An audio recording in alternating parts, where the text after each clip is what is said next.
By the end of the war, Germany was totally and utterly devastated.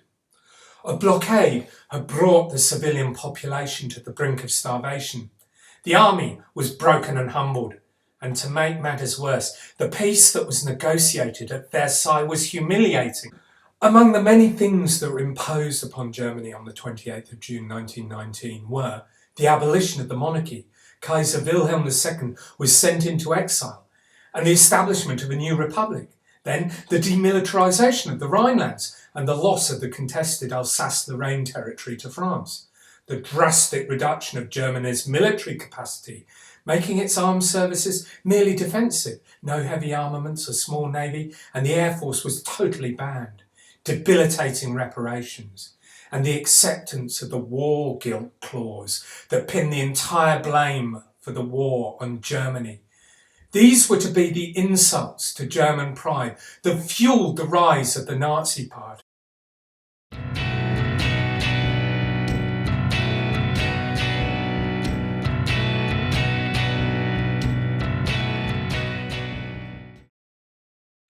But before we get to that, you have to understand a bit about the political turmoil that consumed Germany in the post-war period. As many of you will know, the Bolshevik Revolution in Russia of 1917 had given enormous momentum to the left and had scared the lives out of liberals and the right. These tensions were all too apparent in post-war Germany. Left and right not only argued with each other, they fought against each other. The Spartacist uprising of early 1919 had brought Berlin to the brink of revolution, and defeated and demoralised soldiers returning from the front formed Freikorps and paramilitary units to defend Germany against the Red Menace. There was fragmentation, polarisation, and in the Weimar Republic, a weak political system that allowed the extremes to thrive. And on top of all of this, there was the economic turmoil into which Germany was plunged by post-war depression, the huge and vindictive war reparations, and the extraordinary hyperinflation that made money cheaper to burn than firewood. It was the type of situation in which political opportunists like Hitler could thrive.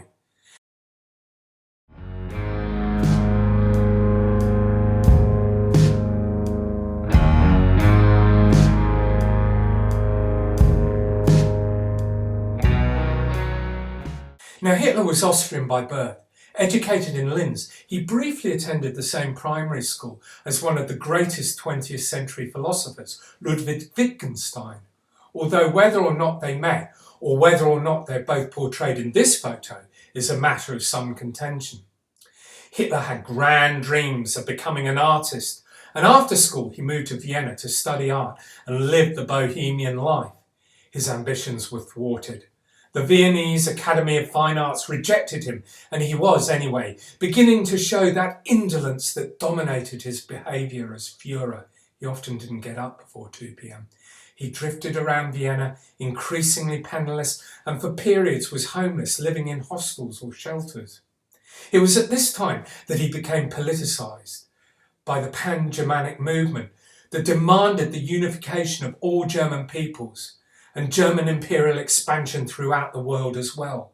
Pan-Germanic thinking was frequently anti-Semitic, and the movement contained ideological elements that could be described as social Darwinism.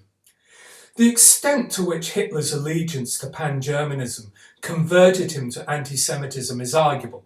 Some have claimed he was rabidly anti-Jewish in this pre-war period, while Richard Evans, one of the foremost historians of the Second and Third Reichs, believes that it would take the defeat of 1918 to catalyse Hitler's prejudices. Hitler had drifted to Munich before the outbreak of the First World War and was living off the last tranche of his father's estate. But it was the war that made the man. Unlike a lot of people, Hitler actually enjoyed the experience.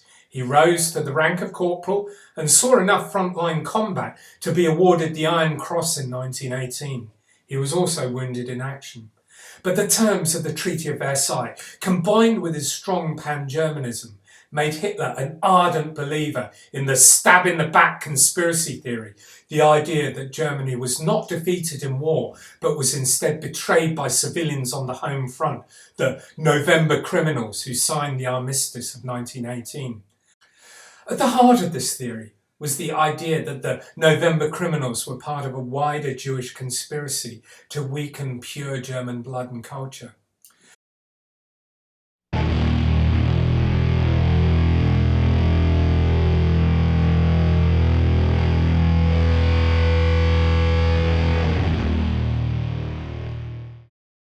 So, in an era when there was a polarisation of politics, with violent conflict between left and right, Hitler joined the German Workers' Party, a small right-wing group that was anti-Semitic, anti-capitalist and anti-Marxist. In fact, his programme bore all the hallmarks of the party that was formed from within its ranks, the National Socialist Democratic Workers' Party, the NSDAP, or the Nazis.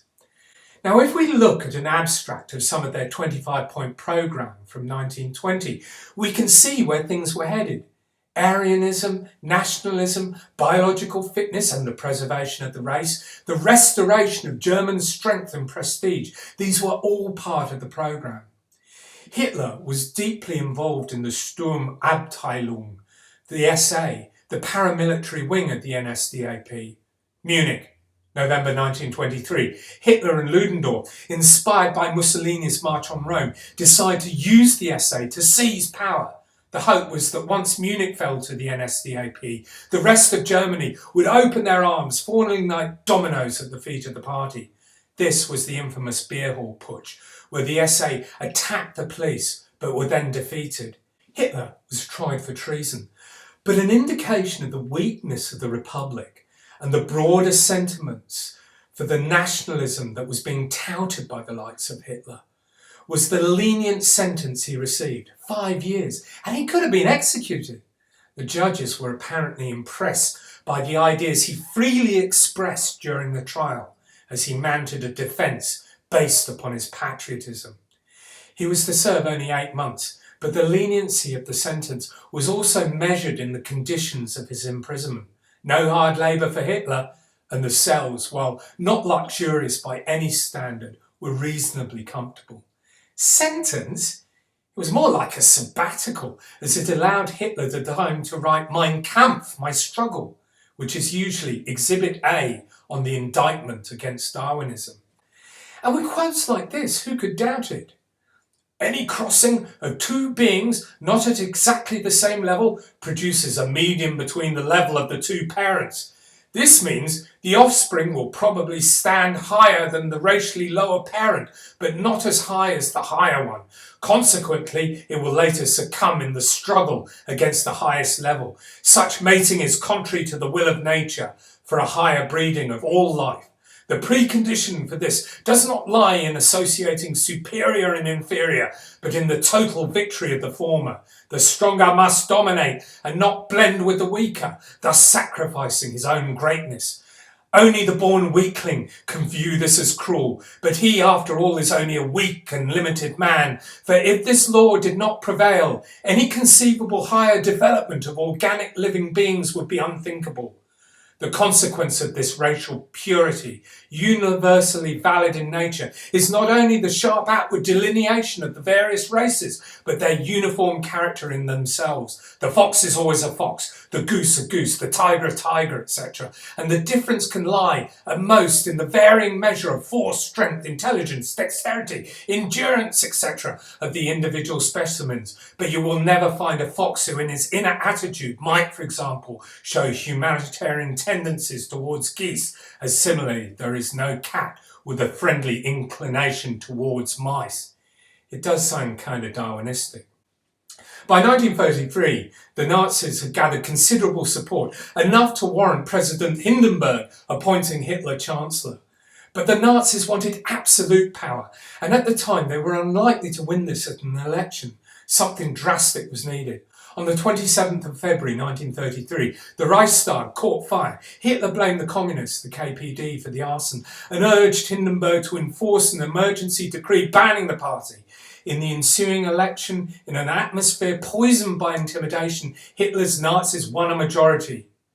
This was the end of the Weimar Republic. Indeed, the end of pre-war German democracy. Hitler instituted totalitarian rule on the back of victory. The rest, as they say, is history.